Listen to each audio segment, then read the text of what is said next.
प्रयागराज में महाकुंभ में श्रद्धालु जनों के सकुशल स्नान करने, अमृत स्नान के लिए देश भर से आए हुए श्रद्धालु जनों की व्यवस्था के लिए, उनके कुशल क्षेम के लिए आदरणीय प्रधानमंत्री जी का प्रातःकाल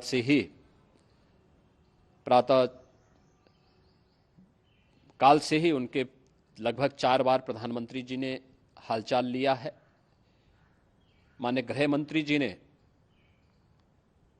माननीय राष्ट्रीय अध्यक्ष भारतीय जनता पार्टी श्री जेपी नड्डा जी ने,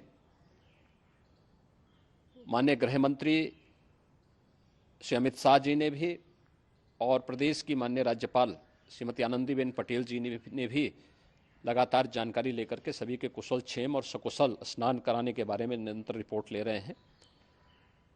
हम लोगों की प्रातःकाल से ही श्रद्धालुजन जो भी आए हैं वे स्नान कर सकें, इसके लिए यहाँ पे उच्च स्तरीय बैठक भी चल रही है, जिसमें मुख्य सचिव भी हैं, डीजीपी हैं, प्रमुख सचिव गृह हैं, मुख्यमंत्री कार्यालय के अपर मुख्य सचिव के साथ साथ एडीजी लॉ एंड ऑर्डर के साथ साथ अन्य वरिष्ठ अधिकारीगण मौजूद हैं।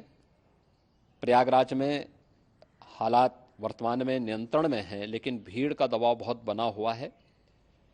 अखाड़ा परिषद से जुड़े हुए पदाधिकारियों के साथ मैंने स्वयं भी बातचीत की है। आचार्य महामंडलेश्वरों से भी, पूज्य संतों के साथ भी मेरी बातचीत हुई है, और पूज्य संतों ने बड़ी ही विनम्रता के साथ इस बात को कहा है कि नहीं, श्रद्धालु जन पहले स्नान करेंगे और फिर जब उनका दबाव कुछ कम होगा और वे सकुशल वहाँ से निकल जाएंगे, तब हम लोग स्नान करने के लिए संगम की तरफ जाएंगे। अभी पहले श्रद्धालु जनों को, चूँकि देश भर से आए हैं, तो इसके लिए उन्हें सभी अखाड़े इसके लिए सहमत हैं और सभी लोग इस व्यवस्था के साथ जुड़े हुए हैं। लगभग 8 से 10 करोड़ श्रद्धालु इस समय प्रयागराज के अंदर मौजूद है। कल भी 5.5 करोड़ श्रद्धालु जनों ने महाकुंभ का स्नान किया था।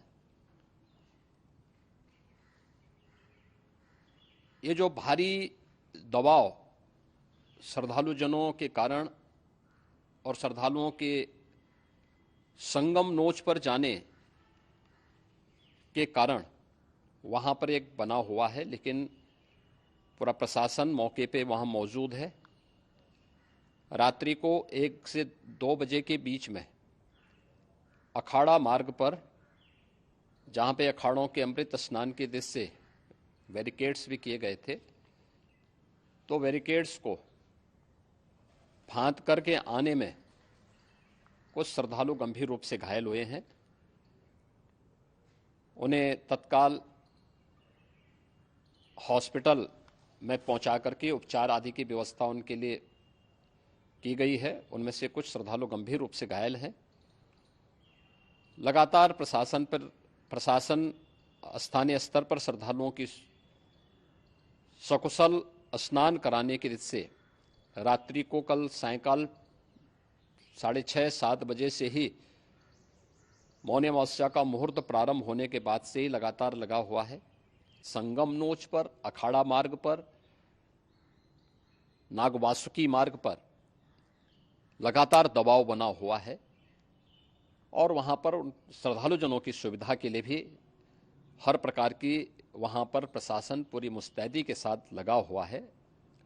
और इसीलिए मेरी अपील है पूरे प्रदेशवासियों से, पूरे देशवासियों से और सभी श्रद्धालुओं से भी, सभी पूज्य संतों से भी, कि अफवाह पर कोई ध्यान न दें, संयम से काम लें। ये सब आयोजन सभी लोगों का है। प्रशासन उनकी सेवा के लिए पूरी तत्परता के साथ लगा हुआ है। केंद्र और राज्य सरकार पूरी मजबूती के साथ वहां पर हर प्रकार का सहयोग करने के लिए तत्पर है, लेकिन कोई किसी अफवाह पे ध्यान न दे।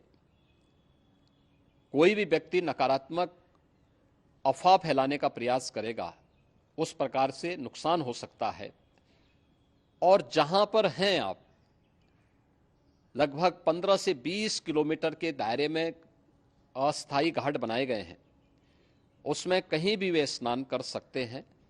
आवश्यक नहीं कि संगम नोच की तरफ ही आएं, क्योंकि भीड़ देखते हुए खासतौर पर जो बुजुर्ग हैं, बच्चे हैं, श्वास के रोगी हैं, उनको लंबी दूरी तय नहीं करनी चाहिए और जहां पर हैं वहीं पर आराम से पहले स्थिर होकर के कार्य करें, वहां पर रह करके, और जो नज़दीक के घाट हैं उसी नज़दीक के घाट में स्नान करेंगे। सब गंगा जी के ही घाट हैं और गंगा जी के इस घाट में वही पुण्य प्राप्त होगा। ये मौनी अमावस्या है, मौनी अमावस्या में स्नान का महत्व है।